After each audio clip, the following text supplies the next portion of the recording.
এক পাখি যে কিনা নবী সুলাইমান আলাইহিসসালামের গুপ্তচর হিসেবে কাজ করত, যে হাজার কিলোমিটারের দূরের খবর এনে দিত নবী সুলাইমান আলাইহিসসালামকে। হযরত সুলাইমান আলাইহিসসালাম আল্লাহর এমন এক নবী ছিলেন যার আয়ত্তে ছিল জিন ও মানুষ, এমনকি পশু পাখিও। শুধু তাই নয়, তিনি নিয়মিত তাদের সাথে কথাবার্তা আলাপ আলোচনা করতেন।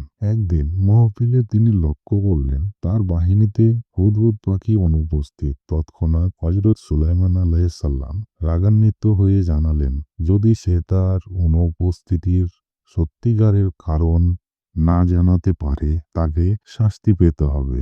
কিছুক্ষণ পর হুদহুদ পাখি ফিরে আসে। অতঃপর সে জানায় যে সে এমন এক জাতির পরিচিতি পেয়েছে যারা কিনা সূর্যের পূজা করে এবং আল্লাহর ইবাদত তারা করে না। এটাই ছিল তৎকালীন মিশরের সাবা রাজ্য, যেখানকার শাসক ছিলেন অতি সৌন্দর্যের অধিকারিণী রানী বিলকিস। অতঃপর এই পাখির মাধ্যমেই সুলাইমান আলাইহিসসালাম রানীর বিলকিসের কাছে দাওয়ার সুসংবাদ পাঠান। আর এখান থেকেই শুরু হয় ইসলামী ইতিহাসের সেই অবিশ্বাস্য দাওয়ার ঘটনা। এই ঘটনা স্পষ্টভাবে প্রমাণ করে যে সৃষ্টিকুলের মালিক আল্লাহ চাইলে পাখিকেও করে দেন রহস্য উন্মোচনের মাধ্যম।